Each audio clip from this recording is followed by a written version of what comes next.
मेरा नाम कालिंदी है, इस जन्म में मैं अपने कृष्ण को पति रूप में प्राप्त करने के लिए साधना कर रही हूँ, तपस्या कर रही हूँ। जैसे ही ये कहा, अर्जुन मुस्कुराने लगे। कहा अच्छा ये बताओ, अगर अभी हम आपका विवाह करा दें तो?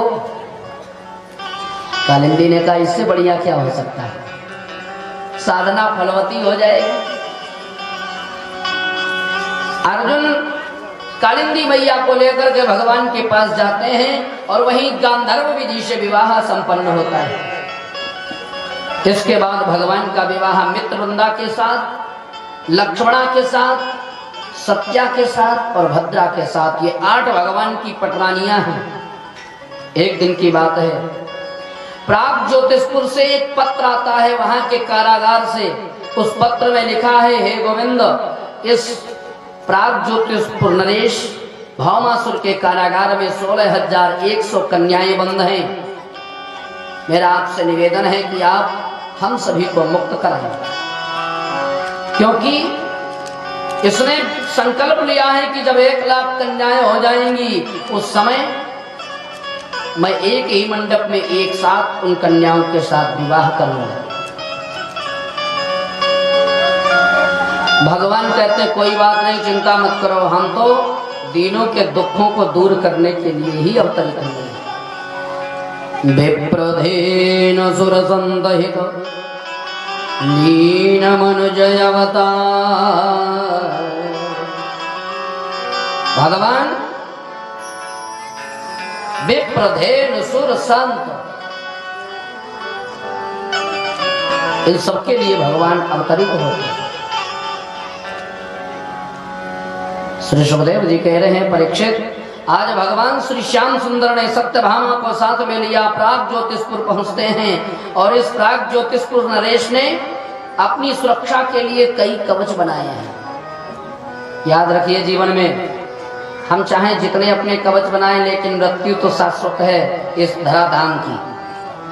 जिसने जन्म लिया है उसे मरना पड़ता है। 7 रक्षा चक्र बनाए हैं। भगवान ने उन समस्त रक्षा चक्रों का भेदन किया और भौमासुर ने एक 3 सिर वाले सेनापति को नियुक्त किया है। भगवान ने उसका भी वध किया। भौमासुर आता है, भगवान को बड़ा ही भगवान के साथ युद्ध करता है, परेशान करता है।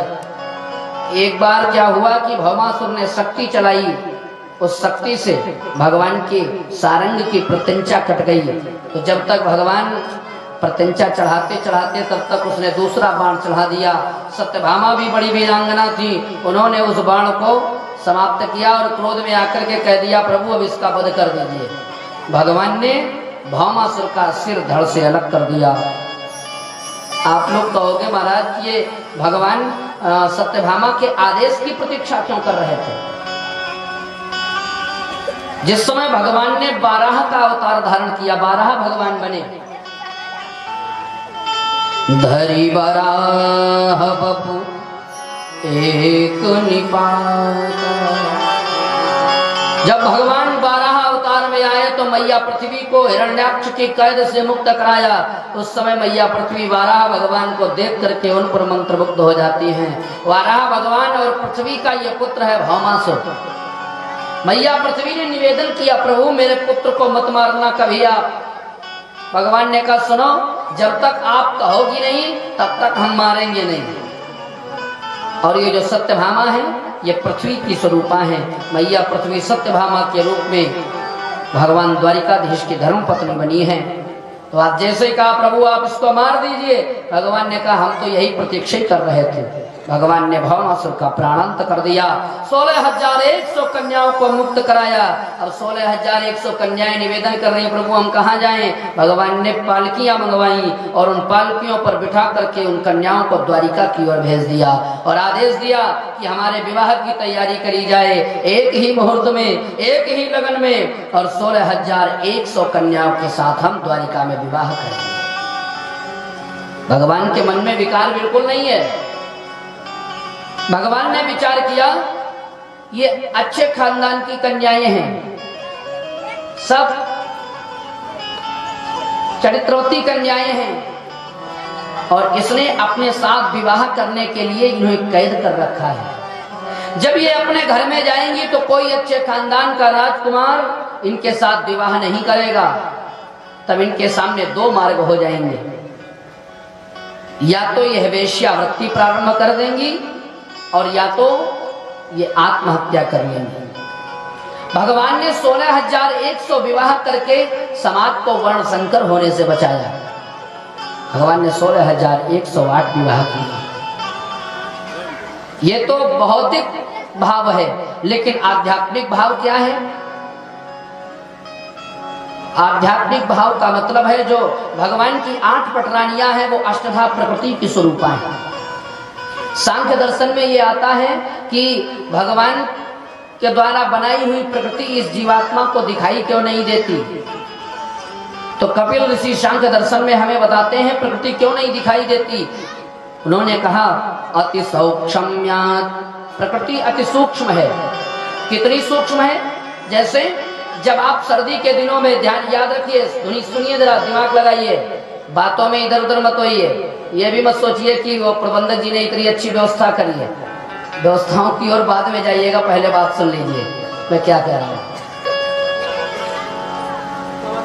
अति सूक्ष्म्यात्, प्रकृति इतनी सूक्ष्म है कि आंखों से दिखाई नहीं देती। कैसे?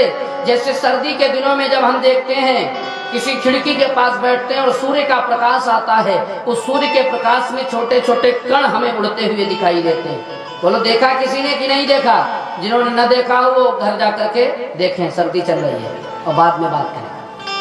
तो ये कण क्या है? हमारे शास्त्रों में कहते हैं इसे त्रिश्रेणु कहा जाता है, लेकिन वैज्ञानिक लोग इसे कहते हैं इलेक्ट्रॉन, न्यूट्रॉन और प्रोटॉन।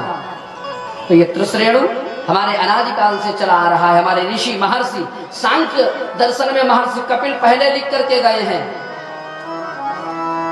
और प्रकृति क्यों नहीं दिखाई देती? अति दूरात्, प्रकृति हमसे दूर है। कैसे? जैसे आकाश में बहुत दूर अगर कोई पक्षी उड़ते हुए चला जाए, गगनगतः पक्षिणः, तो जब वह आकाश में चला जाता है, बहुत दूर चला जाता है, तो इन आंखों से हमें दिखाई नहीं देता। इसलिए प्रकृति हमसे इतनी दूर है, हमें दिखाई नहीं देती। अति सामीप्यात्, प्रकृति हमारे पास में है, बहुत पास में है, हमें दिखाई नहीं देती। कैसे? जैसे हम अपनी आंखों में अगर काजल लगाएं तो ईमानदारी से बताइएगा, बिना शीशे की सहायता के क्या वो आप काजल देख सकते हो? नहीं ना। तो प्रकृति इतनी पास में है, हमें दिखाई नहीं देती। अति सामीप्यात् समाना विहाराच्च, प्रकृति समान है। कैसे? जैसे आप बाजार में जाएं, अपने घर से उड़द की दाल को लेकर के जाएं और बाजार में लगे हुए उड़द की दाल के ढेर पर अपने घर से लाई हुई उड़द की दाल उस पर डाल दें और फिर आपसे कहा जाए कि आप अपनी दाल बीन लीजिए, निकाल लीजिए, तो मुझे तो लगता है असंभव कार्य है। प्रकृति समान है, इसलिए हमें दिखाई नहीं देती।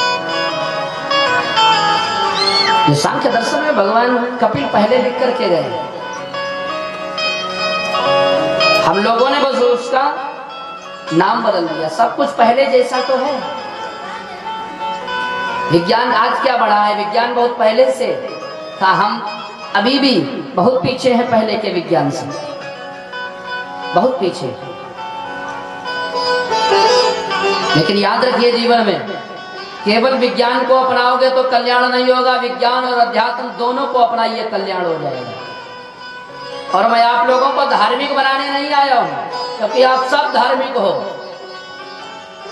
क्योंकि कथा पंडाल में बैठे हो तो धार्मिक हो। जो बाहर से भी सुन रहे हैं वो सब धार्मिक हैं। मैं आपको आध्यात्मिक बनाने आया। इस बात को नोट कर लीजिएगा, धार्मिक बनने के साथ साथ हमें आध्यात्मिक भी बनना है। अगर अपने को आध्यात्मिक बनाना है तो कथा की एक बात को बड़े ही मन से सुनिएगा। श्री सुखदेव जी कहते, राजन, आज भगवान श्री श्याम सुंदर के 16,108 विवाह होते हैं। जो 100 रानियां हैं वह उपनिषद की स्वरूपा है। उपनिषद का तात्पर्य होता है उपनिषादेत ब्रह्मणा समीपम प्रापेत स्थापित स उपनिषद। उपनिषद माने जो ब्रह्म के पास ले जाए, ब्रह्म के पास हमें बिठाए, उसे कहते हैं उपनिषद। ब्रह्म तक पहुंचाने में हमारी जो मदद करे, उस परमात्मा तक पहुंचाने में जो हमारी सहायता करे, उसे कहते हैं उपनिषद। और जो 16,000 रानियां हैं वह उपासना की स्वरूप है। वेद में 1,00,000 मंत्र हैं, 80,000 मंत्र कर्म कांड के हैं, 16,000 मंत्र उपासना कांड के हैं और 4,000 मंत्र ज्ञान कांड के हैं। 80,000, 16,000 और 4,000 मिलाकर के 1,00,000 होता है। तो जो 16,000 मंत्र हैं ये वही भगवान की रानियां उपासना है, उपासना की स्वरूपा हैं, वो वेद मंत्र की ऋचाएं हैं। 16,108 भगवान के विवाह होते हैं। भगवान श्री श्याम सुंदर के प्रत्येक रानी के द्वारा 10-10 पुत्र, एक कन्या होती है और उनके भी 10-10 पुत्र और एक कन्या का जन्म होता है। इस प्रकार से 56 करोड़ यदुवंशियों की संख्या का निर्णय आता है। महाभारत आदि ग्रंथों में आता है, भागवत जी में ऐसा नहीं है। श्री सुखदेव जी कहते राजन, एक दिन की बात है, भगवान श्री श्याम सुंदर मैया रुक्मिणी के साथ में एकांत में बैठे थे। कब? जब भगवान के 5 पुत्र हो चुके तब प्रद्युम्न का जन्म हुआ। प्रद्युम्न ने संबरासुर को मारा। ये प्रद्युम्न कामदेव के अवतार हैं। और मैया रुक्मिणी और भगवान श्याम सुंदर एकांत में बैठ करके आपस में कुछ विचार विमर्श कर रहे थे। तब तक भगवान को व्यंग्य सूझा। भगवान ने कहा, रुक्मिणी एक बात बताओ कि आपने मेरे अंदर ऐसी कौन सी खूबी देख ली जो मेरे से विवाह कर ले। ये देखिए भगवान कब कह रहे हैं, जब भगवान के 5 बेटे हो चुके तब। मैया रुक्मिणी मुस्कुरा दी, कुछ उत्तर नहीं दिया। भगवान ने कहा, अच्छा ये बताओ, अगर आपको अभी भी ये लगता हो कि हमने भगवान के साथ विवाह करके बहुत बुरा गलत काम किया है, तो अभी भी तुम किसी और के साथ विवाह कर सकती हो। देखिए गृहस्थाश्रम भगवान कृष्ण और मैया रुक्मिणी जैसा होना चाहिए। हम लोग क्या करते हैं, जहां थोड़ी खटपट हुई 2, 4, 5 मिनट एक दूसरे पर दोषारोपण करते रहते हैं और कहते हैं कि आपके साथ विवाह हो गया, हमारे भाग्य फूट गए। ऐसे ही आपस में एक दूसरे से लड़ते हैं। ऐसा नहीं करना चाहिए। गृहस्थाश्रम मैया रुक्मिणी जैसा होना चाहिए, गृहस्थाश्रम मैया सीता जैसा होना चाहिए। गृहस्थाश्रम कर्दम और देवहूति जैसा होना चाहिए।